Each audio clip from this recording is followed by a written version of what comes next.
Prezados companheiros do Centro Espírita Allan Kardec, hoje nós estamos aqui para abordarmos a relação entre a depressão e os processos obsessivos. Esperamos que essa exposição venha ajudar a todas as pessoas portadoras de algum tipo de depressão a melhor se protegerem e se prepararem para lidar com as adversidades da vida. O tema depressão já vem sendo há bastante tempo divulgado nas casas espíritas como uma comorbidade do espírito, como um desdobramento das leis de ação e reação. Porém, hoje, eu gostaria de fazer uma correlação, um cruzamento de informações entre a depressão e a obsessão. Um escritor muito conhecido do meio espírita, paulista, Isaías Claro, escreveu um livro chamado Depressão, Causas e Consequências. Mais ou menos isso o título. E ele organizou de uma forma muito brilhante a sua visão sobre a depressão. A depressão é uma tristeza profunda e prolongada do espírito, que se arrasta por toda uma encarnação. Sueli Caldas Schubert, muito conhecida do movimento espírita, já desencarnou, ela, no seu livro Obsessão e Desobsessão, ela fala que os processos obsessivos são tão antigos quanto a própria existência do espírito imortal. A combinação desses dois fatores vai nos ajudar a ter uma visão mais holística sobre a questão da depressão e a questão da obsessão. Vamos tentar colocar a coisa por partes.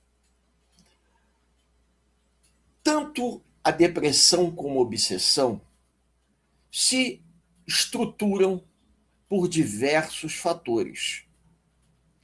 Não é um fator único que vai apontar o que é depressão, o que é obsessão.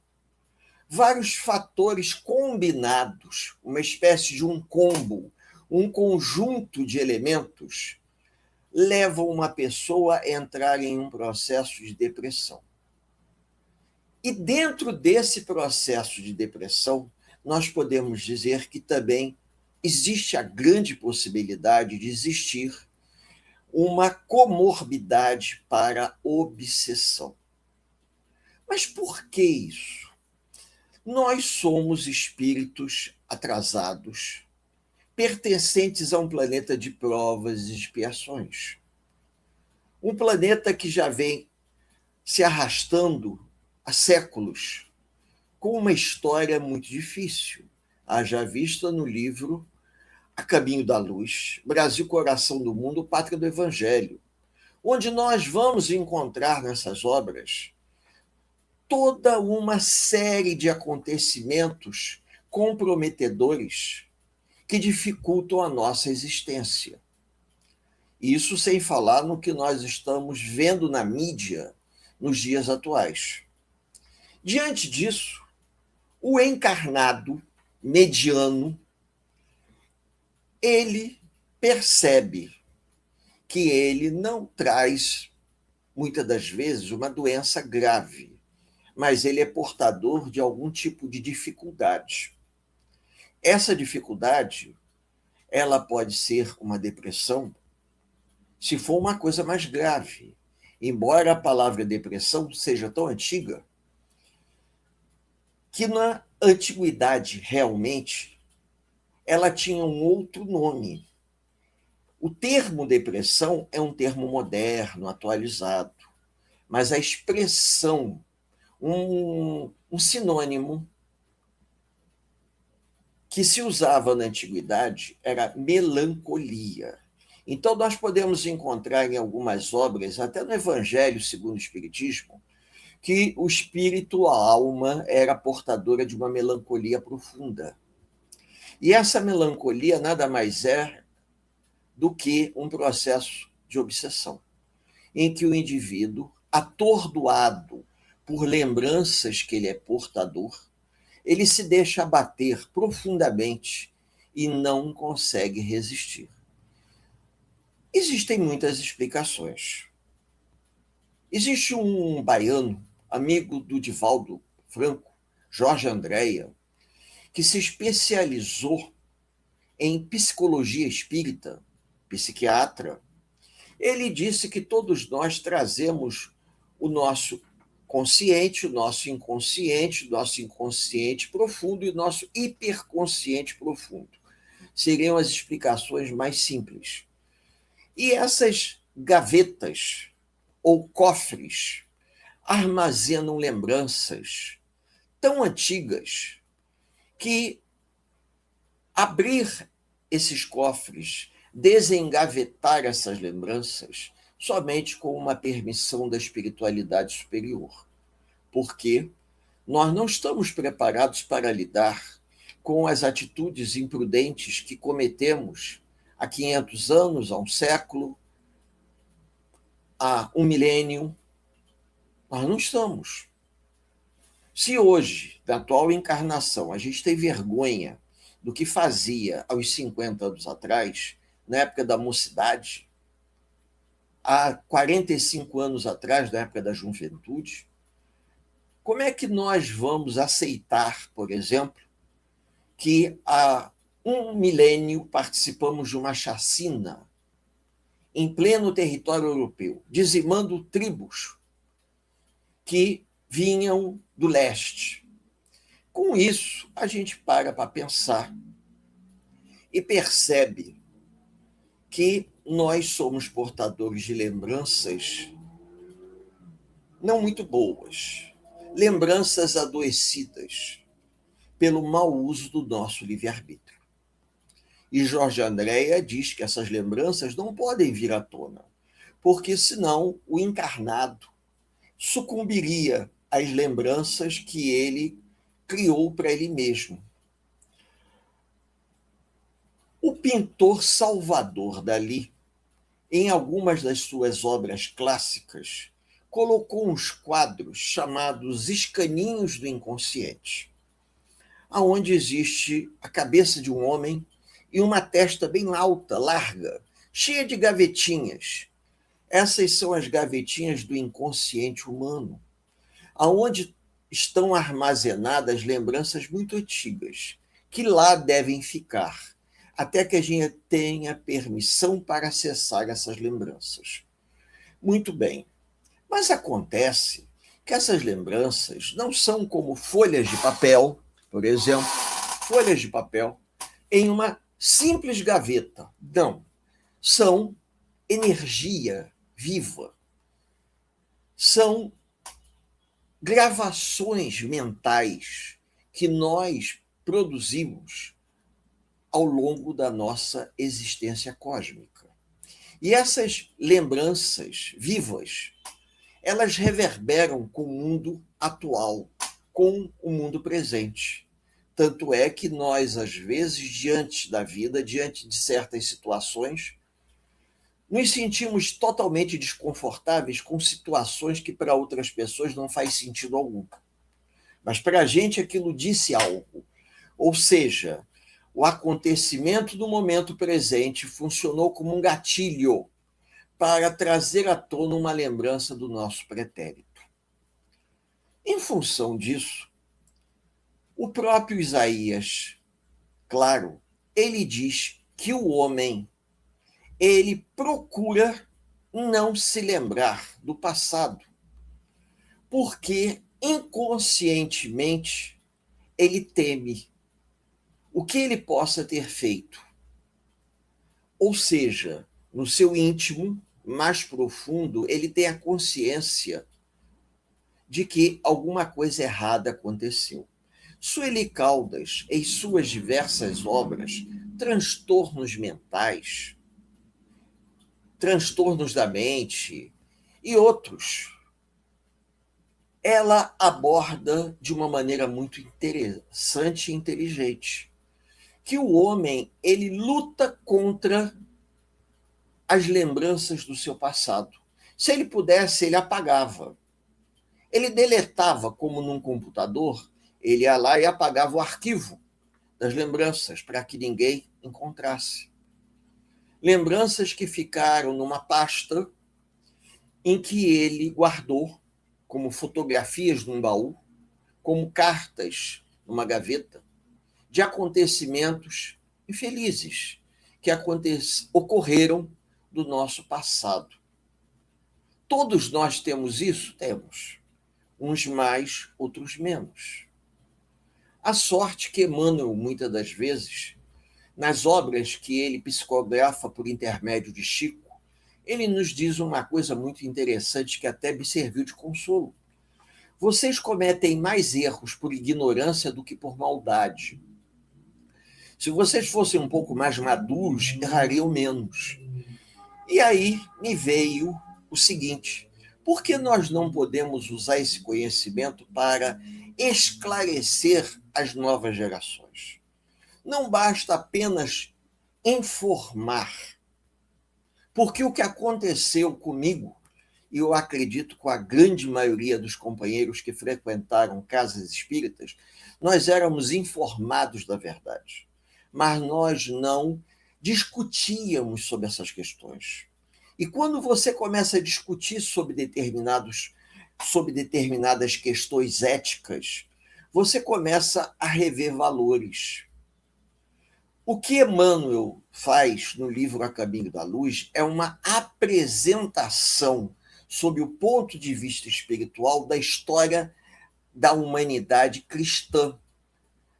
Ou melhor, desde o surgimento das primeiras civilizações até o advento do Espiritismo. É importante que as pessoas leiam para terem uma visão dinâmica.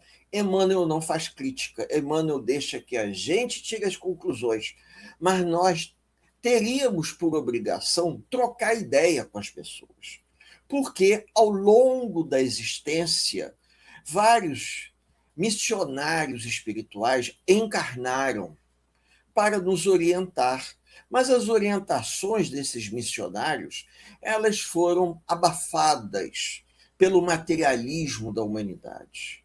Quando Paulo de Tarso dizia claramente, nem tudo que é lícito nos convém, isso não foi uma coisa muito bem explicada.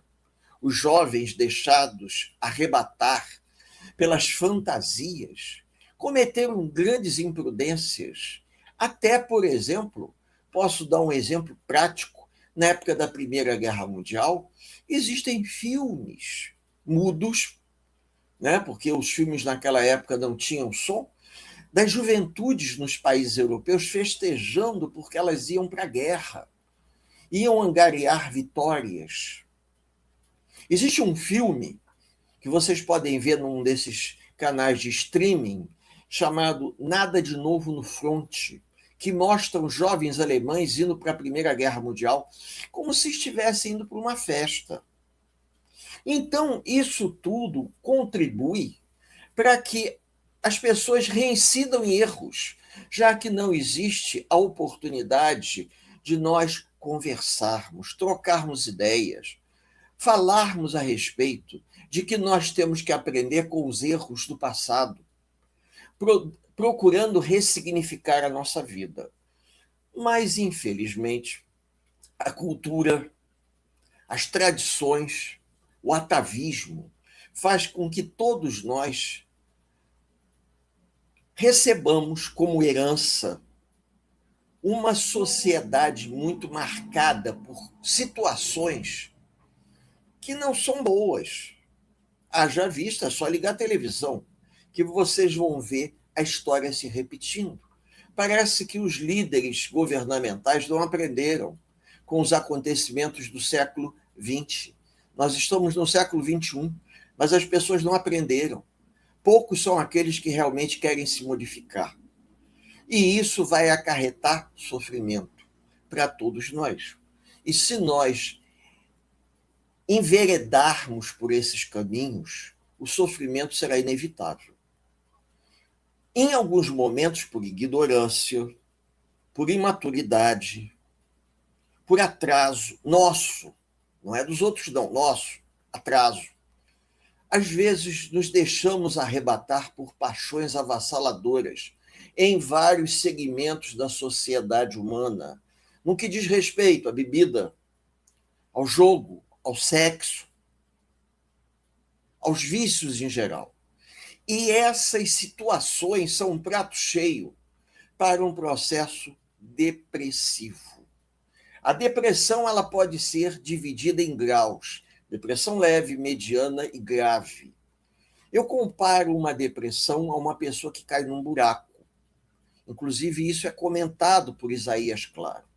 Dependendo do tamanho do buraco, você sai sozinho. Dependendo do tamanho, você vai precisar de ajuda. E aquele que te ajuda tem que tomar cuidado para não cair também do buraco. Então, é um círculo vicioso muito grande. O buraco representa uma fossa onde o indivíduo procura mergulhar ali dentro para fugir a todos os seus medos, os seus temores. Se o indivíduo não luta para sair dessa situação, ele se afunda cada vez mais, como se no fundo desse buraco tivesse uma areia movediça em que ele fosse afundando, afundando aos pouquinhos. Isso acontece porque nós temos uma dificuldade de abrir mão de determinados valores, principalmente valores atrelados ao mundo material. O significado do prazer, o significado da felicidade, está muito atrelado à posse do ter e não do ser. E dessa forma, no decorrer da vida, nós vamos tendo perdas, a vida vai passando por mudanças, nós vamos perdendo o controle das coisas, vamos envelhecendo fisicamente, e com isso o homem começa a sentir o impacto da idade avançando, e como se a vida fosse lhe deixando. E, na verdade, nós estamos vivendo uma única encarnação. Nós somos espíritos imortais que, quando o corpo foi criado, nós já existíamos. E o dia que esse corpo vier a morrer, nós vamos continuar existindo. Eu vou repetir isso sempre. Se nós não rompermos com a monoideia da unicidade de existência, o sofrimento será muito grande. Por quê? Eu vou achar que eu estou caminhando para a morte, eu não aproveitei bem a vida, joguei minha vida fora. E não pode ser assim. Se nós rompermos com essa estrutura de pensamento, isso vai nos ajudar muito. Pessoas que tiveram encarnações muito ligadas aos bens materiais, foram materialistas ou foram de religiões que não eram espiritualistas, que não acreditavam na sobrevivência da vida após a morte do corpo físico, vão ter mais dificuldade.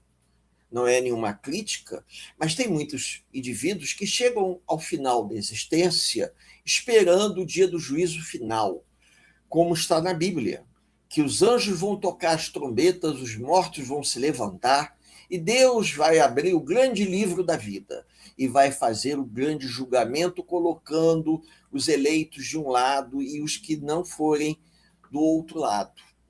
Isso ficou tão impregnado na mente das pessoas, o dia do julgamento final, que muitos esperam isso. André Luiz nos conta isso no livro Os Mensageiros, num capítulo, Os que Dormem, aonde existe uma colônia no plano espiritual que André visitou, eu acho que com Hilário, eu não tenho certeza do nome do parceiro de André nessas visitas, aonde eles, nessa colônia chamada Campos da Paz, ele observou que haviam espíritos adormecidos, esperando o dia do juízo final, e outros dormiam com os olhos abertos, atordoados pelos seus conflitos interiores. Todos nós temos conflitos?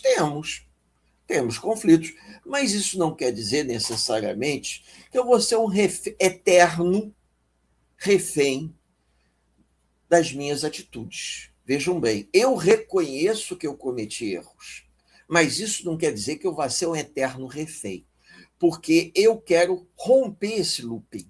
Eu quero quebrar esse círculo vicioso que eu criei. De que forma? Procurando ressignificar a minha vida, procurando buscar esclarecimento, entendimento, trocar ideia com os amigos. É lógico que muita gente pode criticar essa exposição, dizendo: ele fala como se fosse muito fácil. Não é fácil, mas se nós ficarmos esperando de braços cruzados, nada vai acontecer que nos ajude. Nós temos que nos ajudar. E como é que nós vamos nos ajudar? Através de novas leituras, através de estudo, através de participação na casa espírita. Nós temos que perceber que essa encarnação é um degrau na nossa escalada evolutiva. Nós estamos vivendo um momento na nossa evolução, que nem o aluno que está na escola vivendo um ano escolar. Ano que vem, ele retornará no novo ano. Nós não podemos ficar colocando muitas dúvidas.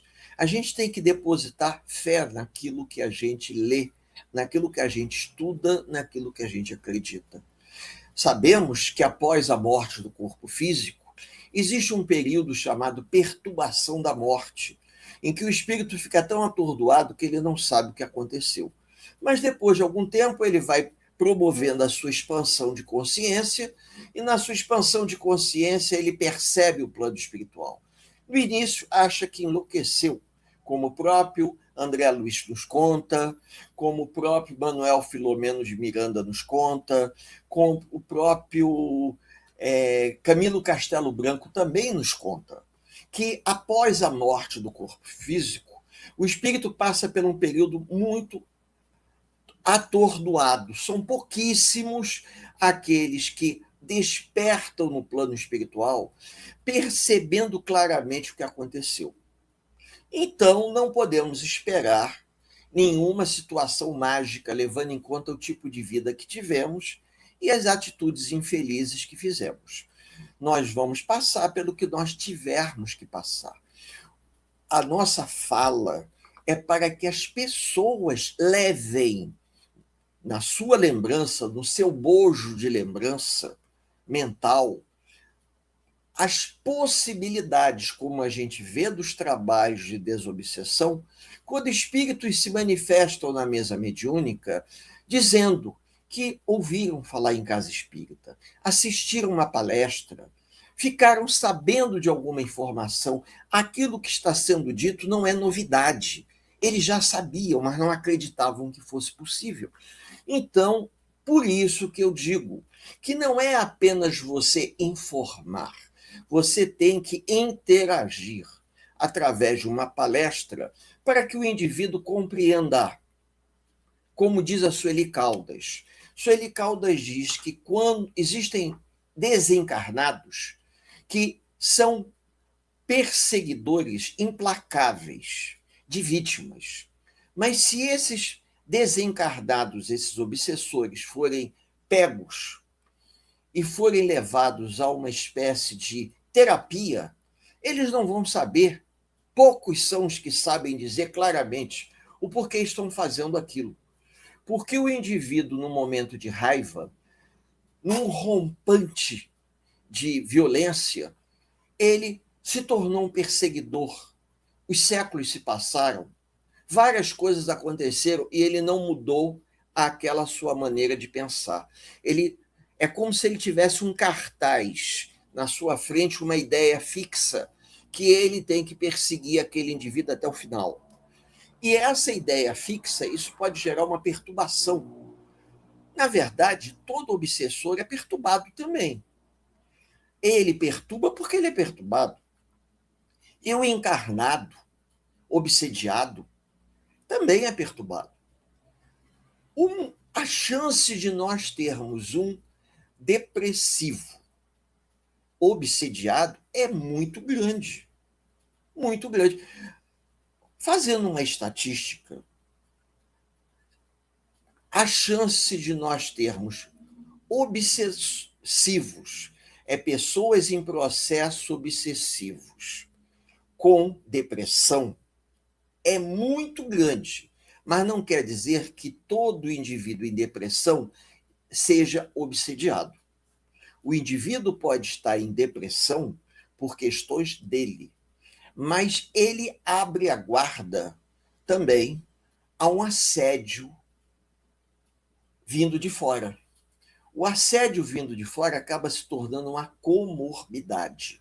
É que nem o indivíduo que está gripado e resolve sair, o garoto, fazendo uma comparação, o garoto voltou da escola gripado por causa do ventilador. No final de semana tem jogo. Ele resolve, insiste com a mãe que ele tem que ir para o campo jogar bola. E ele vai jogar bola, a mãe acaba cedendo. Chove, ele pega chuva. Ele já está meio gripado. Vai e se expõe à chuva. A chuva gera um problema de saúde porque ele já estava trazendo uma comorbidade. O cruzamento das situações. Então, é muito comum isso acontecer, até mesmo quando uma pessoa muito deprimida, por questões de vida, questões financeiras, questões emocionais, questões familiares, problemas de trabalho, o indivíduo ligado a vícios como álcool, drogas, sexo, jogo, em geral, tá? Violências, que agora a violência parece que também se tornou uma espécie de prazer. O indivíduo fica se locupletando disso tudo e essas comorbidades geram brechas. E nessas brechas, obsessores se engatam para tirarem algum tipo de prazer de se locupletar do desequilíbrio do outro. André Luiz nos conta histórias tão interessantes de espíritos que ficam nos bares das ruas esperando alguém pedir uma bebida para sorver o hálito mental dos vapores do álcool daquela pessoa. O que André Luiz acaba classificando como se fossem vampiros. Os espíritos vampirizam o encarnado que bebe uma pinga num boteco. Da mesma maneira que eles vão nos vampirizar dependendo do tipo de imagens mentais que nós nos locupletamos. Violência, sexo, drogas, tudo que vocês puderem imaginar. Porque a televisão é uma porta aberta ao conhecimento, à evolução, ao prazer e ao desequilíbrio. Vai depender da sintonia que nós vamos estabelecer no canal em que estivermos plugados. Então, com isso, a gente precisa mostrar a uma pessoa, por exemplo, que tem problemas depressivos, que ela precisa se alegrar, ela precisa buscar ajuda médica. O médico vai encaminhar a um psiquiatra, o psiquiatra vai encaminhar a um psicólogo. Esse psicólogo pode até sugerir um psicólogo holístico para que ele possa sugerir um tratamento holístico. A pessoa ir numa casa espírita tomar passes, assistir uma reunião, beber uma água fluidificada, passar por uma fluidoterapia, procurar fazer uma higienização mental. Existe aquele tipo de higiene que você faz com água e sabão, mas também tem aquele tipo de higiene que você faz com bons pensamentos. Eu tenho que jogar bons pensamentos para que os maus pensamentos saiam. Não tem essa brincadeira? Né? É o mesmo caso do passe, quando o médium vem e faz a impostação das mãos, ele está projetando uma energia positiva na mente do indivíduo, para que aquelas formas de pensamento deletérias elas possam se dissipar. No livro de André Luiz, Evolução em Dois Mundos, Chico Xavier e Valdo Vieira dividiram o livro, escreveram o livro em psicografias alternadas. E, se eu não me engano, Valdo Vieira escreveu que nós carregamos, agregado a nós, formas de pensamento que são como se fossem bolas de lembranças que gravitam ao nosso redor. Essas bolhas ou bolas de lembrança, ele usa até uma expressão bastante figurada, como se numa piscina existisse um lodo no fundo da piscina. Esse lodo são justamente todo o resíduo das coisas ruins. Quando nós vamos provocando um movimento da piscina, o lodo vai se soltando e aquelas placas de resíduo vão se deslocando e passam a flutuar. É mais ou menos isso que acontece quando tomamos um passe, em que o passe tem a tendência a dispersar a energia negativa.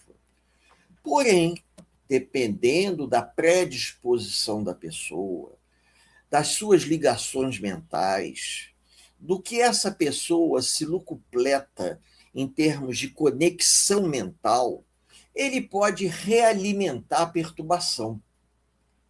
Então, o indivíduo já tem uma tendência natural a ser deprimido, é depressivo, ele se trata, mas ele também não se ajuda muito. Então, como ele é um espírito imortal e tem várias encarnações, provavelmente ele traz muitos afetos de outras vidas, mas também traz desafetos. E alguns desses desafetos que a gente resolve apelidar como obsessor, porque o indivíduo não é um obsessor, ele está naquela condição por uma ignorância, por falta de informação. Ele se acha no direito de se vingar do outro, de alguma coisa que o outro fez, por ignorância. Como Emmanuel nos diz, ele diz de forma clara, em uma das suas obras, vocês cometem muitos erros por falta de informação e ignorância. Poucos são aqueles que cometem os erros por maldade. Para fazer por maldade, a gente tem que tramar. Tramar. Mas poucos tramam. A maioria faz por impulso, pela impulsividade humana, porque nós somos passionais. Eu ouvi isso uma vez e não entendi, mas é a grande verdade. O ser humano, ele é naturalmente passional por uma série de coisas. E nós precisamos nos reeducar. A reeducação, ela pode romper essa vinculação entre o processo depressivo e o processo obsessivo, que é uma combinação macabra, né? Sejamos sinceros. Porque se o indivíduo que é depressivo tem uma tendência à depressão, é encontrado por um antigo adversário de um passado, é um prato cheio para uma obsessão. E quando nós observamos que a obsessão do nível sutil, mediano, e chega a uma coisa grave, a uma subjugação, é porque foi uma história muito complicada. Da mesma forma que os fatores que levam ao processo de depressão encontram-se dentro do próprio indivíduo, depressão. Os processos obsessivos, a causa da obsessão, também se encontra dentro do próprio indivíduo e do obsessor. Ou seja, nós trazemos no nosso âmago os fatores que nos levaram à depressão e que nos mantêm na depressão, e os fatores que favorecem um processo obsessivo. Sueli Caldas Schubert, no livro Obsessão e Desobsessão, ela diz claramente: existem obsessões que são tão antigas que as causas já se perderam na poeira do tempo. E fica difícil você tentar explicar por que ocorre aquele processo de obsessão.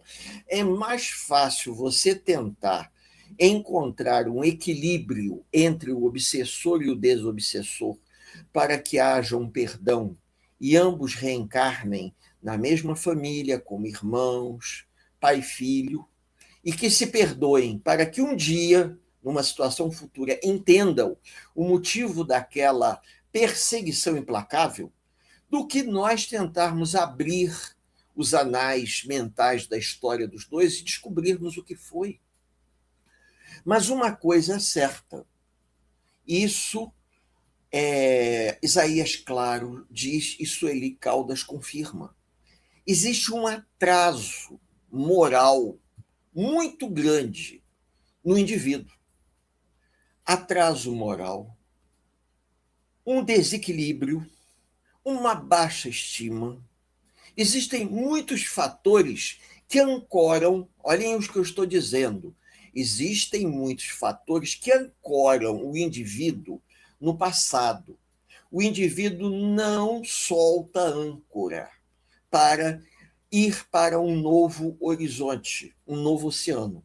Ele fica preso naquela baía de águas paradas e ele não deseja sair daquele quadro, ele não quer se aventurar, ele não se permite uma mudança, tanto para o depressivo como para o obsediado. É interessante isso porque existe uma semelhança, é uma combinação de fatores. Então, como eu disse aqui, a possibilidade do depressivo ser obsediado é tão grande quanto o obsediado ser o indivíduo depressivo. Essa combinação macabra, ela vai acabar fortalecendo o quadro. É isso que a gente costuma dizer que existe uma combinação transversal. O que quer dizer isso? Quer dizer que são duas situações que se cruzam num caminho. É como, por exemplo, a ecologia, biologia, ciências naturais, geografia. São ciências cujo conhecimento delas se entremeiam. Então, nós podemos dizer que são ciências transversais. Quando você ensina uma criança a não jogar lixo no rio, porque o lixo vai matar a vida no rio e aquela água vai ficar poluída, você está atuando de uma forma ecológica. Então, é um conhecimento transversal que nos ajuda. Quando você chega para o indivíduo deprimido, que tem uma boa possibilidade de desenvolver um processo obsessivo, e você procura evangelizá-lo, e ele aceita o processo, e ele vai se modificando, você está impedindo que ali se desenvolva um processo obsessivo. Fazendo uma comparação, voltando àquela comparação do buraco, na década de 70 para os anos 80, existiam umas quadrinhas de jornal, umas tiras de jornal. Quem gostava de ler o jornal tinha uma parte, o segundo caderno, tinha sempre umas tiras onde havia um personagem que sempre estava na fossa. E o boneco estava num buraco. Às vezes os outros chegavam em cima e gritavam: ô fulano, você está aí? Ele respondia: estou. Você quer sair daí? Não. Então, dependendo da profundidade do buraco, a gente não vai ter condições de estender o braço para ajudar a pessoa. Se for um buraco pequeno, a pessoa pode até sair por ela mesma, ou ela pode estender a mão e você dar a mão e tirar. Mas se o buraco for muito fundo, você não tem como tirar, você vai precisar de ajuda de terceiros. E é exatamente o que a Casa Espírita faz. A Casa Espírita representa aqueles que vão ajudar a dar as ferramentas para que o indivíduo saia por ele mesmo. Ele não pode ser retirado à força. Ele tem que sair por desejo próprio do buraco em que ele desceu. Isso se aplica tanto para a depressão como para a obsessão. No caso de uma depressão leve ou uma obsessão leve, é mais fácil. Quando é uma depressão média ou uma influenciação, né, no caso de obsessão, já é um pouco mais difícil, mas no caso de uma depressão grave ou de uma subjugação, fica muito complicado. Porque existem outros fatores que nós não temos controle atuando indiretamente, que a gente não sabe qual é. Espíritos vingativos, a própria dificuldade do indivíduo em querer sair daquele quadro, o fato do indivíduo nutrir algum tipo de vício, como o uso de uma bebida, de uma droga, ou qualquer tipo de sentimento mórbido, que ele nutre e não nos diz, mas ele nutre. E isso dificulta a ajuda, porque é como se você desse ajuda por um lado e ele, depois que saísse da instituição, ele voltasse a recair nos mesmos erros de antes. Isso me faz lembrar um estudo que foi feito nos anos 60 para os anos 70, na época que nós estudávamos, tínhamos aulas de ciência e biologia na escola. Problema de sanitarismo nas periferias das grandes cidades. Crianças que apareciam nos postos de saúde com uma grande quantidade de vermes, crianças com uma série de problemas, como desnutrição, desidratação, e assim vai. A criança ficava no posto de saúde, era encaminhada para o hospital infantil. E lá ela se tratava, era medicada, melhorava, voltava para casa. Mas ao voltar para casa, ela retornava para aquela realidade que havia levado ela a adoecer. Ela adoecia. Adoecia e retornava meses depois ao pronto-socorro com os mesmos sintomas de antes. Eu me lembro quando era garoto que surgiu um medicamento que nem existe mais, a gente pode falar, biotônico Fontoura, contra o amarelão. Não sei se os amigos lembram disso. E havia o Jeca Tatu, que era o personagem escolhido, que ele tomava o biotônico para poder se melhorar. Mas não adiantava ele tomar a medicação. Ele tinha também que se proteger. Então ele passou a usar sapato. E, curiosamente, na época, eles fizeram uma brincadeira, botaram todos os bichos da fazenda com sapato. O porco, o cachorro, o gato, o boi, mostrando que não adiantava apenas você tomar a medicação se você não tivesse paralelo à medida preventiva. Isso me marcou profundamente, porque eu comecei a ver que não bastava você receber ajuda, você também tinha que fazer sua parte.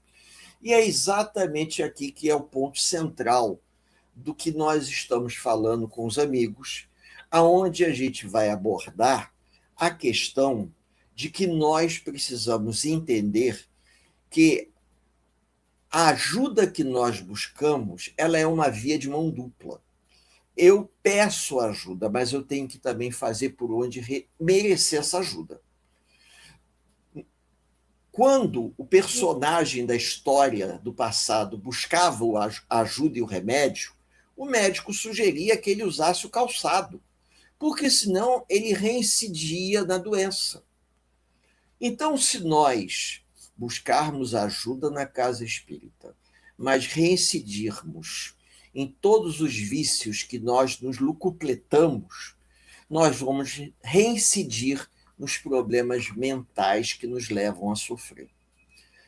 Nós podemos ver isso naquele livro Dores da Alma, em que o espírito sofre pelo apego demasiado às emoções que ele deve se libertar. O indivíduo sofre porque ele não quer abrir mão de todos os seus valores, das coisas materiais, do controle que ele tem da vida. Ele quer ter controle sobre tudo. Ter controle sobre os bens materiais que ele vai deixar aqui quando ele desencarnar. Ele vai querer controlar os filhos, a esposa, os seus bens, como se tudo pudesse ser angariado numa fortuna, como os antigos faraós do Egito faziam, que quando morriam levavam para a tumba tudo que tinham. A tumba era um cofre forte gigante, a pirâmide, aonde lá era enterrado não apenas o faraó, suas mulheres, seus escravos, tudo que pertencia ao faraó. Então a gente não vai levar nada, porque tudo isso que está aqui nos é emprestado, até a roupa que a gente está usando nos é emprestado. Geralmente pega-se uma roupa para vestir o corpo do indivíduo de maneira decente, que ele não vai usar mais, e o indivíduo vai ser sepultado com aquela roupa. E seus bens vão ficar aqui para serem distribuídos por aqueles que assim desejarem, serem doados para bazar de casa de caridade. No processo obsessivo, é um processo de vingança, porque aquele que está do outro lado, ele não quer que a pessoa que esteja aqui se sinta feliz, se sinta bem. Enquanto nós sabemos que a verdadeira felicidade é uma conquista, não é um bem material que você compra numa lojinha com o dinheiro de um trabalho. A verdadeira felicidade, ela é um reflexo de estarmos em paz com a nossa consciência.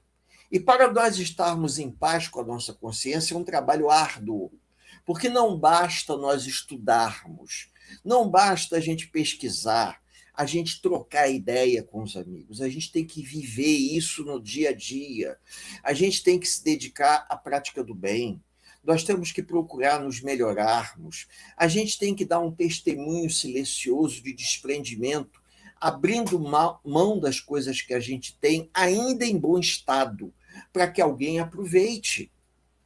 De vez em quando a gente tem que fazer uma grande arrumação na casa e doar uma parte daquilo que a gente não usa, para que outras pessoas se beneficiem. E nós vamos também nos beneficiar à medida em que nós vamos exercitando o desprendimento. Isso nos ajuda em muito. O sofrimento é reflexo de atraso, de ignorância, mas também da dificuldade que a pessoa tem em abrir mão das suas crenças. Porque, às vezes, nós somos portadores de crenças que nós consideramos como verdades eternas. E isso não existe. Os espanhóis, quando invadiram a América Central e começaram a conquistar aquelas tribos do alto da Cordilheira dos Andes, os incas, por exemplo, os astecas, que é um negócio magnífico, aquilo ali. Em alguns momentos, quando os espanhóis, pela superioridade tecnológica e pelas doenças trazidas da Europa, que infectaram os índios, ou melhor, infectaram todas aquelas civilizações que eles chamavam de índios, e nós até agora chamamos também, mas não são mais. São os povos descendentes, não é verdade? Eles diziam para esses indivíduos: os deuses abandonaram vocês. Porque se os deuses não abandonassem, vocês teriam como superar. Agora, vocês imaginem, nos dias de hoje, você utilizar esse tipo de estratégia, esse terrorismo cultural, para subjugar povos, dizendo que as doenças que percorreram o planeta nos últimos anos foi uma, digamos assim, a ira de Deus. Esse tipo de terapia de choque é a coisa mais perversa que pode existir. E foi feito. Foi feito pelos espanhóis, foi feito pelos portugueses. Peguem os livros de história e leiam. Quando portugueses e espanhóis não conseguiam dominar as tribos indígenas porque elas eram muito organizadas, tentavam fazer a paz, distribuindo roupas de hospitais contaminadas de tifo e de cólera. E aqueles grupos humanos que recebiam aquilo como um presente desenvolviam uma doença que não conheciam e acabavam morrendo. Esse tipo de guerra bacteriológica que hoje dizem que existe, já é antiga, já se conhecia. Desde a Idade Moderna, já se conhecia. Então, nós somos responsáveis por isso, porque nós carregamos no nosso inconsciente o peso da responsabilidade de atitudes que nós cometemos lá atrás e que hoje nós temos que dar conta, porque a lembrança dessas atitudes infelizes não são palavras num pedaço de papel guardado numa gaveta. São memórias vivas que reverberam no nosso inconsciente e que chegam até o momento presente, nos adoecendo, gerando tristeza, gerando melancolia, quando nós estamos diante de um planeta em transformação, mas nós somos portadores de memórias tão antigas, memórias adoecidas de escolhas equivocadas que fizemos. E para poder sanear isso, precisamos pedir ajuda ao plano espiritual para que a gente tenha oportunidade de, através do trabalho em prol do bem, contrabalançar no nosso mundo mental atitudes positivas, atitudes proativas, de maneira que o que nós fizemos de errado seja apenas um livro desse que está aqui. Fazendo uma comparação grosseira, vamos imaginar que cada livro desse seja um arquivo. Então, esse livro aqui que eu estou apontando, por acaso escuro, é o arquivo das coisas erradas. E os outros coloridos variam de acordo com a intenção.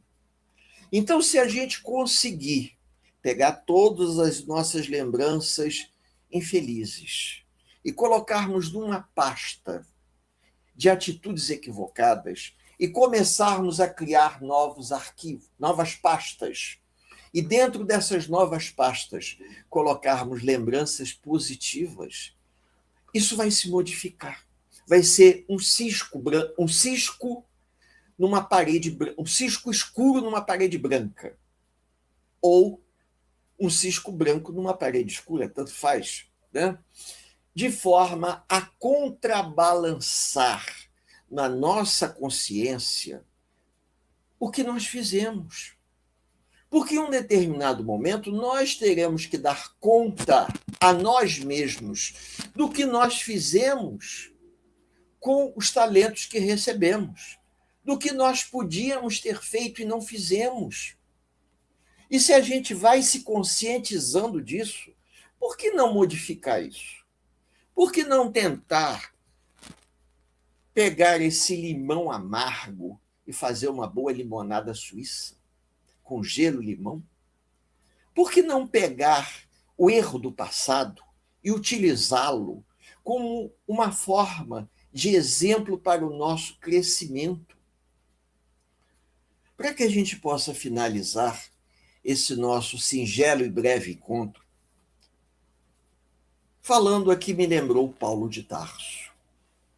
Paulo, ou melhor, Saulo de Tarso, o sumo sacerdote que perseguiu e mandou Estevão à morte por apedrejamento. Quando Saulo foi chamado pelo Cristo e despertou para a verdade espiritual da Boa Nova, Saulo se converteu e passou a se chamar Paulo, se eu não me engano. O seu nome romano. E ele vai, eu falei romano, mas eu não sei se é grego. E desculpem se eu fiz confusão, tá?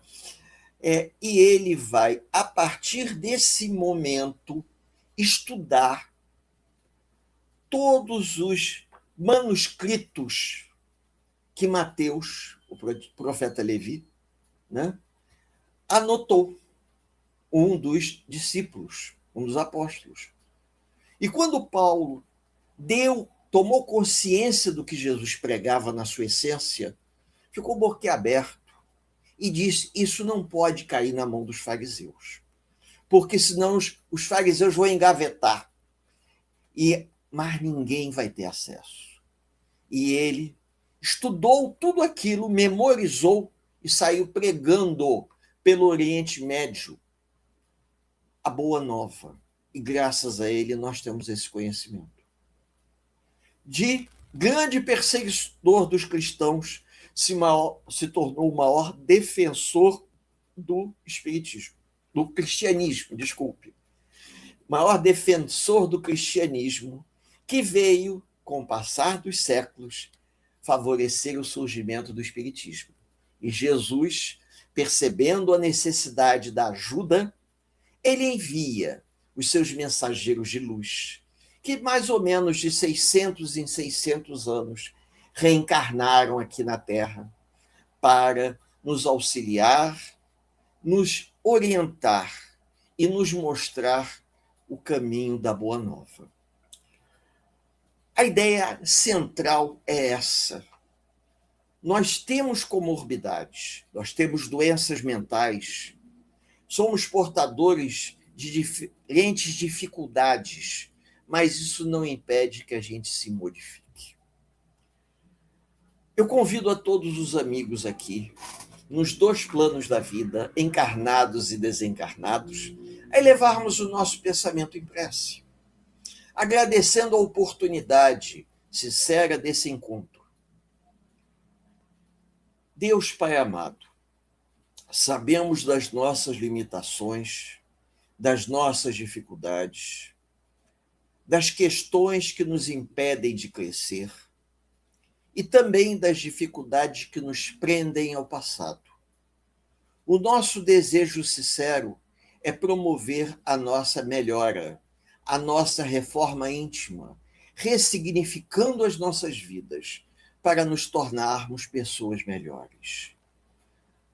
O principal objetivo de tudo isso que estamos fazendo, que estamos trazendo para os companheiros, é que a gente possa terminar essa encarnação melhor do que aqui chegamos. Que a paz do Divino Mestre permaneça junto aos nossos corações, por hoje, agora e por todo sempre. Um grande abraço fraterno em todos, muita paz, muita saúde. Que Jesus nos abençoe a todos, por hoje, agora e por todo sempre. Um grande abraço fraterno mais uma vez a todos os amigos dos dois planos da vida.